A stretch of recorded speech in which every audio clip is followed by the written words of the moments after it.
I don't think anyone is really prepared for what we're about to get in this next year of anime. These next few seasons are going to be some of the most crazy and hyped times for fans, and it almost seems like some insane news about anime comes out every day.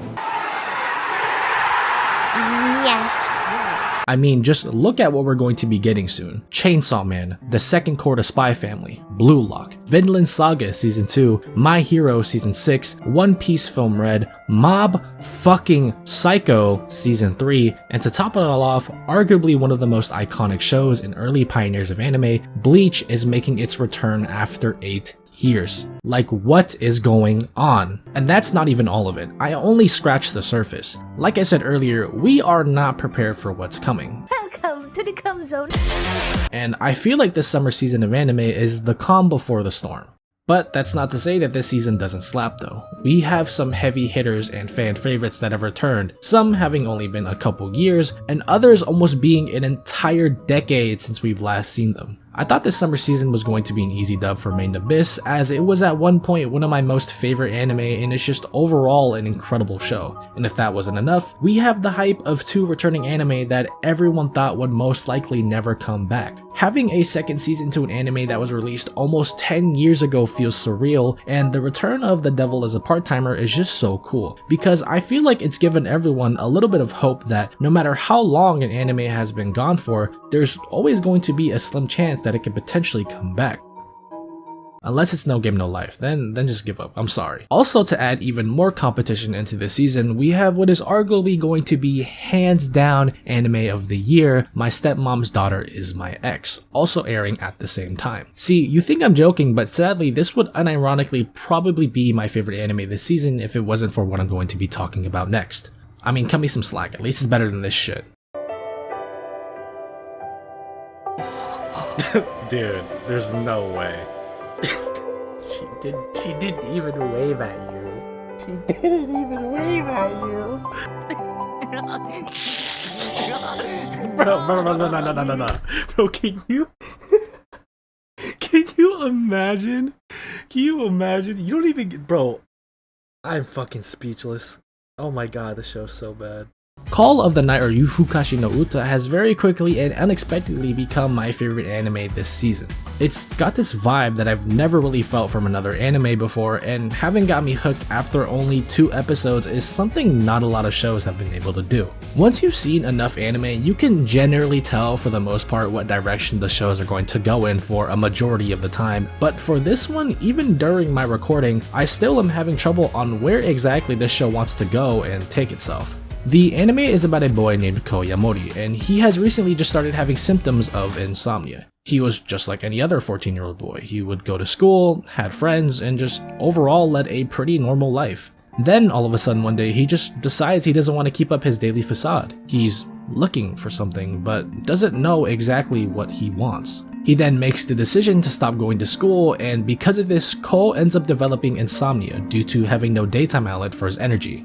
At night, the city is almost like a completely different world. The streets are quiet and empty. The sky is engulfed by the soothing and calm blanket of nothingness, and the stars are out, but they get quickly overwhelmed by the blinding city lights. Most of society is sleeping, and for these short peaceful few hours, the societal pressures of being active and busy are overshadowed by the calm serenity that is the night. During these hours of peace are when Ko likes to go out most to take his walks, and on one such walk, Ko ends up meeting a strange girl who introduces herself as Nazuna Nana- oh, sorry, wrong one. Who introduces herself as Nazuna- no, fuck, the other one. There we go. Ko meets a strange girl that introduces herself as Nazuna Nanakusa, who is voiced by the very lovely Amamiya Sora.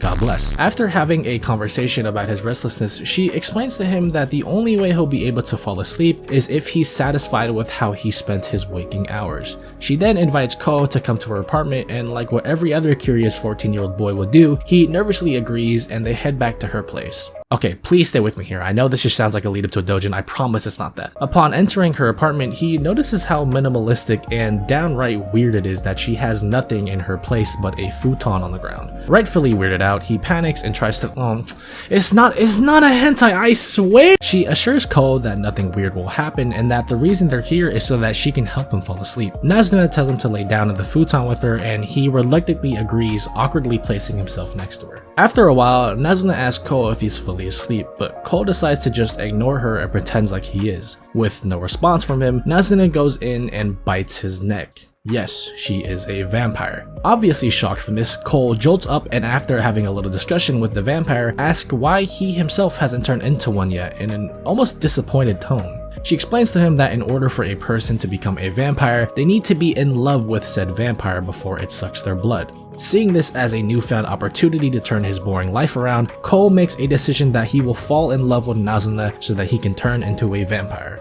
Now, in retrospect, this can't just be seen as another stereotypical supernatural romance anime, but funnily enough, when I first watched this, I didn't even get the idea that this was going to be a romance. I thought this was going to be like a mystery show or some shit. But I think the main appeal of this anime and the reason as to why I was originally so drawn into it was the idea of the world at nighttime. That the world is a completely different place when it's night. It's such a simple concept, but when you really think about it, it's something that has probably never crossed your mind before. There is an entirely different culture at night, and this anime really dives deep into this idea. It's a show that's completely centered around its setting, and it makes the world that much more entertaining and immersive when you watch it. Using vampires as a way to tell this story is also such a neat and nice little plot device that I really love. I'm not even super into vampires like that, but the author of this manga does such a good job at intertwining these guys into the world that you just can't help but feel like they're a perfect fit for this show.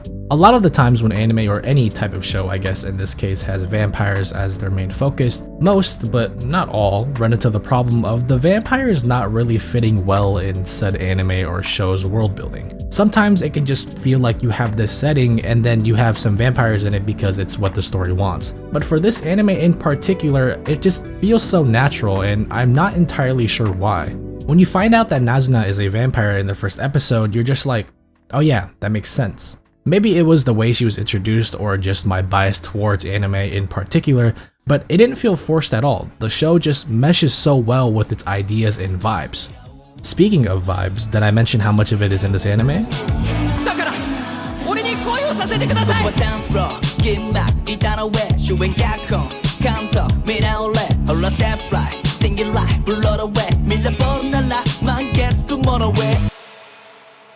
Listen, okay, I'm a guy who loves his great storytellings, alright? Themes, characters, conflict, setting, all of that literary nerd shit is very important to an anime or any story, obviously. But if you don't have a soundtrack that bangs as hard as this, I don't fucking want it. This is the most fire soundtrack this season, hands down, no competition. I don't know who that was we were just listening to, but I know when this anime's full soundtrack gets released, that's all I'm listening to for the next month. Creepy Nuts, who are the people that made both the OP and ED to this anime, are amazing. They're a Japanese rap duo, and I had no idea who these guys were before watching the show, but I'll tell you right now, I am now their biggest fan. The bass and jazzy beats go so well with the anime's visuals, and then you add my boy's rap and flow into the mix, and it's just perfect. Oh my god!